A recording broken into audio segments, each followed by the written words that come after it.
అన్నయ్య ఇప్పుడేనా రావడం? దిక్కుమాల ప్రయాణం.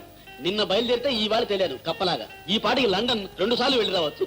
పాపం అంత అలసిపోవాలన్నమాట. అయితే కాలేజీకి సెలవులు ఇచ్చేసారా అన్నయ్య? ఇప్పుడెక్కడ సెలవులమ్మా? ఓహో అదా. లలిత, వేణు వచ్చే నెలలో గాని రాడు. ఓ అన్నయ్య, ఏమిటా మాటలు? నా దగ్గర నీ దబాయింపు. లలిత, నీ ప్రేమాయణం అంతా నేను ఎప్పుడో కనిపెట్టేశాను. నాన్న వింటారన్నయ్య? నాన్న ఇంట్లోనే ఉన్నాడా? మరి టెంకులు అవి ఎగిరిపోలేదే?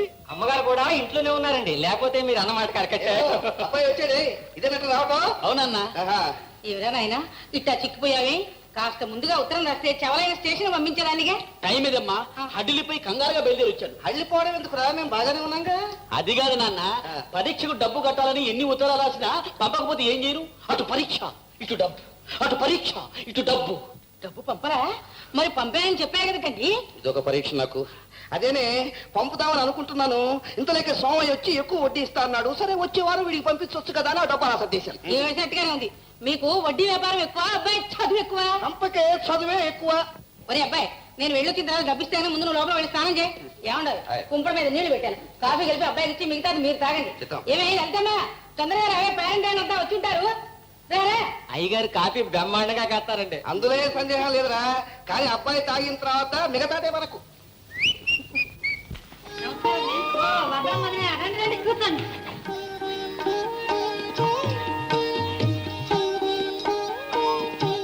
రామ్మ సీతమ్మ రా, అమ్మాయి నీ కోసం ఎదురు చూస్తుంది.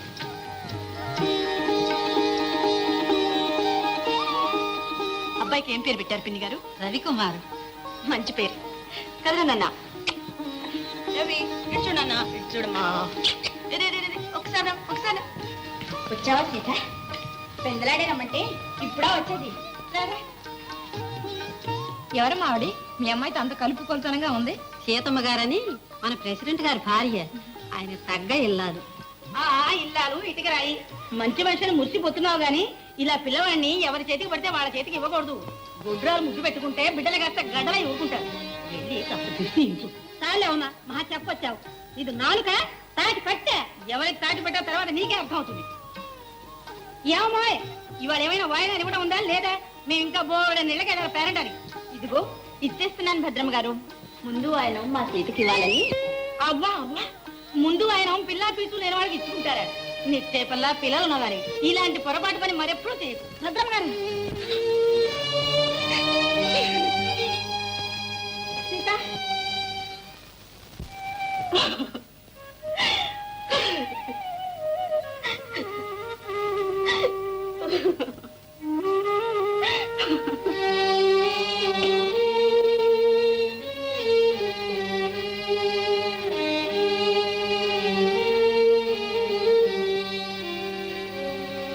సీత, ఏమిటిలా చీకట్లో కూర్చున్నావు? లే సీత, సీత, ఏడుస్తున్నావా? సీత, సీత. లక్ష్మి నాకంతా చెప్తే చచ్చ ఈ మాత్రానికి బాధపడితేనా? విశ్వరూపం గారికి, వారి భార్య గారికి మనల్ని ఆడిపోసుకోవటం తప్ప వేరే పని లేదు. అసూయలతో కక్షలతో కుళ్ళిపోతున్న నీచులు వాళ్ళు. వాళ్ళ మాటలు కూడా లెక్క చేస్తే అది కాదండి, నాకు సంతానం లేకపోబట్టే కదా ఆవిడ ఆ మాట అనగలిగింది. నేను జీవితంలో ఎప్పుడూ ఎవ్వరికీ ఏ ద్రోహము చేయలేదు. మనస్ఫూర్తిగా భగవంతుడిని నమ్మి పూజించాను. ఇంకా నన్ను ఎందుకు ఇలా పరీక్షిస్తున్నాడో నాకు అర్థం కావడం లేదు. సీత, ఇప్పుడంటే అన్నా, ఇంకెప్పుడు పిల్లలు లేరు నన్ను.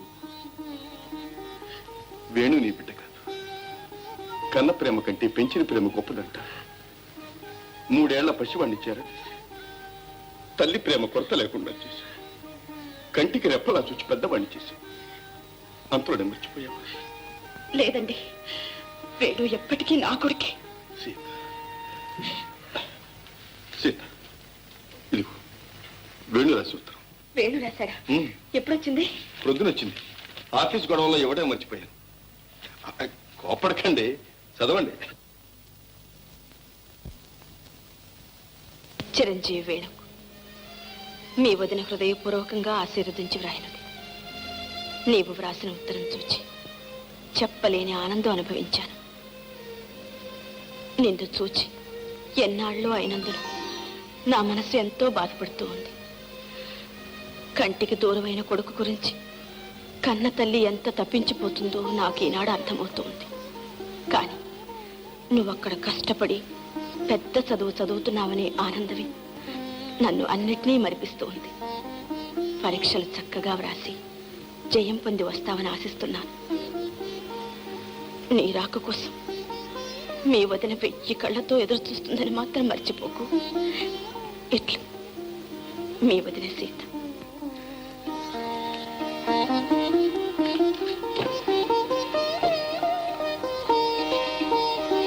వదిన, నిన్ను మర్చిపోగలను. తల్లిదండ్రులు లేని ఈ అభాగ్యుని చేరదీసి కన్న తల్లి కంటే ఎక్కువగా తల్లి ప్రేమను అందించిన అమృతమూర్తి. నాకు ఈ జన్మలో మీరిద్దరి ఆరాధ్య దైవాలు. పరీక్షలు అవగానే వెంటనే వచ్చేస్తాను వదిన, వెంటనే వస్తాను.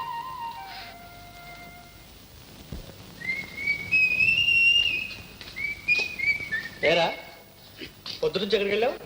విమలం చూడడానికి నువ్వు వెళ్ళాను రా. వాళ్ళ మేజర్ మావ ఎముళ్ళా కాచుకుని కూర్చున్నాడు. ఇక లాభం లేదని బోరు కొట్టి సినిమాకి వెళ్ళాను. ఆ సినిమాలో హీరోయిన్ ఉంది. ఎవరు మీరా? పరీక్షలు దగ్గరకు వస్తుంటే సినిమాకి వెళ్ళాడు. ఒరే, పరీక్షలు అయితే మాటి మాటికి వస్తాయి కానీ హీరోయిన్లు వస్తారట్రా. అవునులే, ఇంటి దగ్గర నుంచి డబ్బుకొచ్చావుగా, అది అయిపోయేదాకా ఇలా ఊరేగుతావు అన్నమాట. కోప్పడకరా. రాత్రంతా కూర్చొని కష్టపడి చెమటొట్టి చదువుతానుగా. కానీ పుస్తకాలు తీసుకురా. ఏమిటి అది? జియాలజీయా? పాపాత్ముడు కూడా అవుతారు అబ్బా ఈ subject.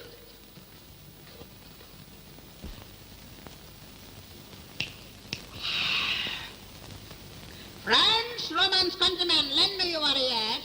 I came to bury Caesar, not... ఎలా టీ అని కావాలన్నా? అక్కర్లేదు, కాస్త మెల్లగా చదువు. అలాగేరా. The evil that men do lives after than the good is.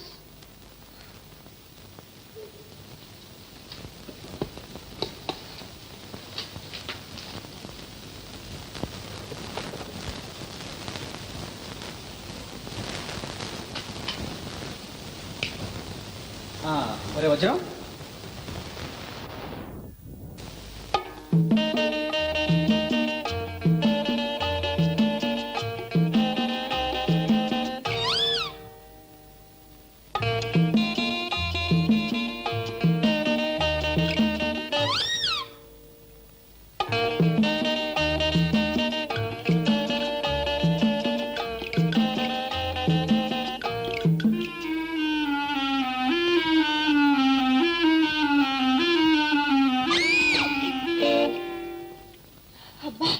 మీరా? అవును, నేనే. పాతాళ భైరవులు తోటరాముని. అయినా ఏమిటి సాహసం? కింద మా మేజర్ మావి లేచాడంటే పైకి వచ్చి ఇద్దరిని ఉన్న పానంగా కాల్చి పారేస్తాడు. విమల, ఆ భయం నీకేం అక్కలేదు. వచ్చేటప్పుడు కింద చూసే వచ్చాను. మీ మేజర్ మావయ్య కుంభకర్ణులా ఘాటుగా గొర్రె పెట్టి నిద్రపోతున్నాడు. 5-6 ఏళ్ల వరకు లేవాడు. నీ నవ్వులోనే ఉంది అందం. విమ్మి, విమ్మి, కుదరదు. విమ్మి, చాలండి. విమ్మి, 3 రోజుల నుంచి నిన్ను చూడకపోతే నా మనసు ఎంత డల్డల్గా ఉందో తెలుసా? చాలండి మీ డల్డల్లు మీరును. అందుకే కావచ్చు చెప్పకుండానే ఊరికి వెళ్ళిపోయారు. విమ్మి, విమ్మి, కాలేజీలో కలుసుకుని చెప్దాం అనుకుంటే హడావుడిలో వీల్లేకపోయింది. ఊరి నుంచి వచ్చిన తర్వాత పొద్దుటి నుంచి నేను కలుసుకుందాం అనుకుంటే పోట్ల గేదెలే మీ మామయ్య వరండాలో కూర్చున్నాడు. అయితే మా మావయ్య అంటే మీకు భయమేనమాట. నాకేం భయం, హుత్తన అంటే ఎగిరిపోతాడు తుపాకీతో సహా ఆకాశంలోకి. అడుగు మామయ్య.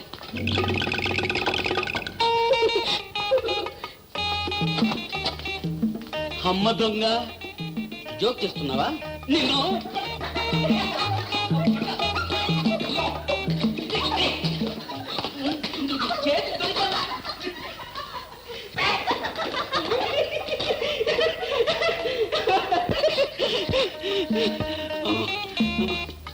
విమ్మి, నీకొక మంచి ప్రేమ కానుక తెచ్చాను. ప్రేమ కానుక?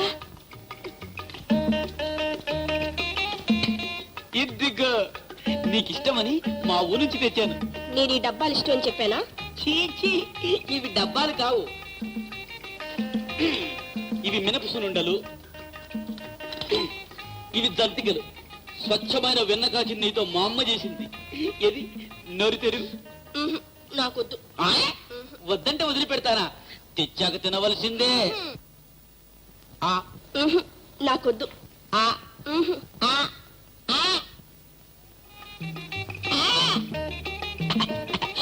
అయ్య బాబాయ్, మావయ్య. నర్వే. మావయ్య రేడు కావయ్య రేడు. నీ ఎంత నా దగ్గర తిను తిను. రేయ్.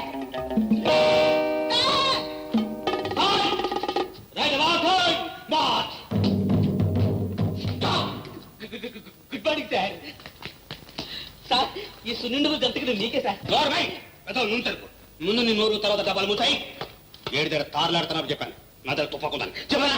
చెప్పారు సార్. చాలా మంచి తుపాకీ. దీంతో ఎంతమందిని చంపారు సార్? నలుగురు, నీతో ముగ్గురు. మేడం కింద వచ్చావు. చల్లగా ఇస్తుందని. ఇంకోసారి ఈ చుట్టుపక్కలకు వచ్చావా నిజంగానే తుపాకు పెట్టి కాల్చి పారేస్తాను. అనవసరం తెచ్చుకోతావు. విమలా, నీకు ఎన్నిసార్లు చెప్పానే చదువు దాకా ఈ ప్రేమలో దోమలో పనికిరావని? పోలం నువ్వెక్కడరా? పొమ్మన్నారుగా. ఎక్కడికి? లోపలికి. నువ్వు బయటికి రా. Good night sir. ఫార్మాలిటీ చూడండి. మిత్రులారా, గ్రామస్తులారా, మన కోఆపరేటివ్ స్టోర్స్ కు ప్రారంభోత్సవం చేయవలసిందిగా మన బీడీఓ గారిని మనందరి తరఫున కోరుతున్నాను.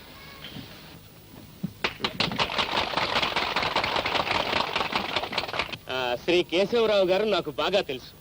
సంపన్న గృహంలోంచి వచ్చిన సామాన్య ప్రజానీకంతో కలిసిమెలిసి వారి బాధల్నే తన బాధలన్నట్టుగా కష్టపడి ఈ గ్రామాన్ని చాలా అభివృద్ధిలోకి తీసుకొచ్చారు. వీరు కట్టించిన ఈ పాఠశాల, ఈ హాస్పిటల్, ఈ కోఆపరేటివ్ స్టోర్స్ ఇవన్నీ వీరి మంచి మనస్సుకు తార్కాణాలు. వీరి సహకారంతోనే ఈ స్టోర్స్ చాలా అభివృద్ధిలోకి వస్తుందని నేను ఆశిస్తున్నాను. ఈ సదవకాశం కలిగించినటువంటి మీ అందరికీ, ప్రెసిడెంట్ కేశవరావు గారికి నా యొక్క కృతజ్ఞతాపూర్వక వందనాలు అర్పిస్తున్నాను.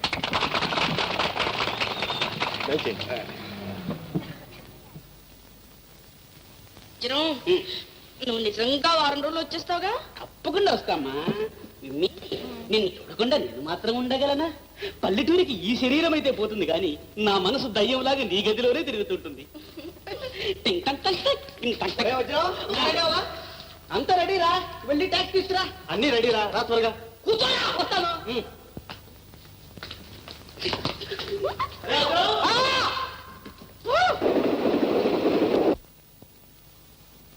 వదినా వదినా,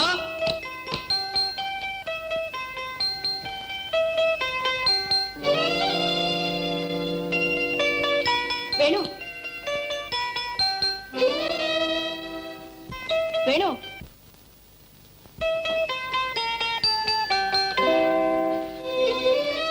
వదినా వదినా. వేణు పెద్దవాడమైనా ఇంకా చిన్నతనం అల్లరి పోలేదన్నమాట. వదినా, నీ దగ్గర అల్లరి చేయకపోతే ఇంకో దగ్గర చేస్తాను. వేణు, ఏమిటి ఇలా చిక్కిపోయా? చిక్కిపోయానా? అయితే నేను విన్న మాట నిజమే. ఏమిటి? తల్లి కంటికి కొడుకు ఎప్పుడు చిక్కినట్టే కనిపిస్తాయట అన్నట్టు. వదినా, ఒక్కసారి కళ్ళు మూసుకో. ఎందుకు? అబ్బా ప్లీజ్, ఒక్కసారి. సరే.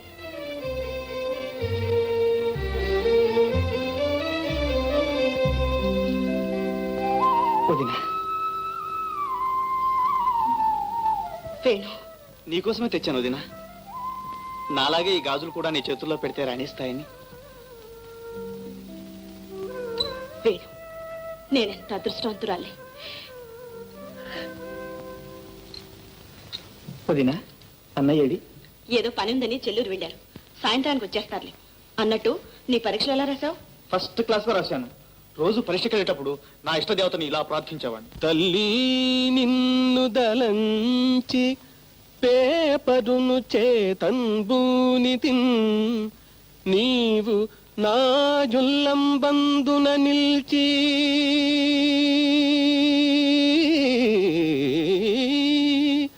ఆన్సరులనెంతో సూటిగా నేర్పు శోభిల్లన్ వ్రాయగజేసి క్లాసు నిడి సంప్రీతిన్ దయంజూడుమా పుల్లాబ్జాక్షి గుణాలయ భగవతి పుణ్యంబు నీదే సుమా ఆ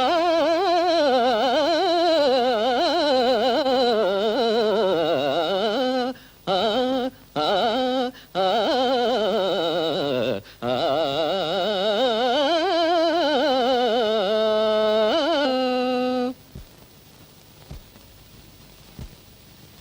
ఇదిగో కాపీ థ్యాంక్స్ అమ్మా.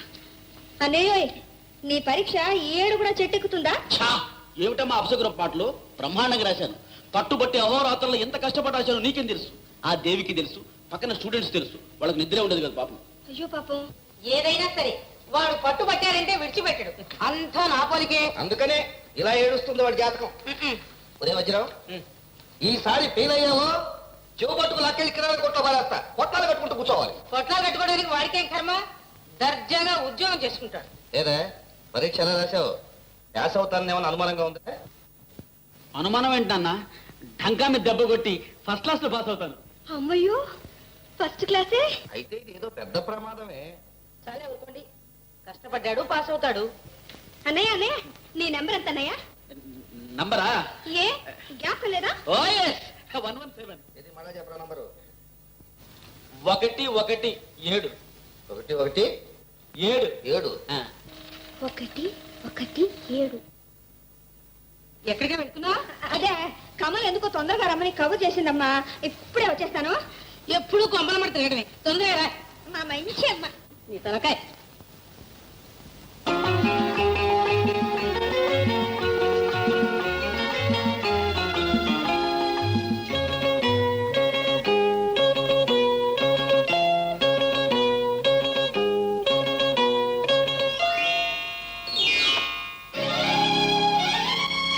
లలిత, వేణు, అసలు ఈవేళ నీ దర్శనమే కాదనుకున్నాను. చాలండి. ఎంత త్వరగా వద్దామన్నా వీలు పడలేదు. మొత్తం అబద్ధం ఆడి వచ్చాను. ఏమని నా స్నేహితురాలు కమలను చూడ్డానికి వెళ్తున్నానని చెప్పి చెప్పి ఈ అబ్బాయిని చూడటానికి వచ్చావన్నమాట. చూడ్డానికి కాదు, పరీక్షలు ఎలా రాశారో కనుక్కోడానికి. బాగా రాశారా? ఫస్ట్ క్లాస్ గా రాశాను. మీ నంబర్ ఎంత? 117. అదేమిటి, మా అన్నయ్యది కూడా ఈ నంబర్ అనే చెప్పాడు. వాడి నంబర్ ఎట్టా పేపర్లో కనపడదుగా, అంచేత నా నంబర్ చెప్పింటాడు. భలేవాడే మొత్తానికి. అయితే అన్నా చెల్లెలు ఇద్దరు అబద్ధాలాటంలో ఆడితేరారన్నమాట. అంతా ఈ గురువు గారి ప్రభావమే. అయితే నేను శిక్షించవలసిందే. ఏమిటో ఆ శిక్ష? కళ్ళు మూసుకు చెప్తాను. ఉమ్.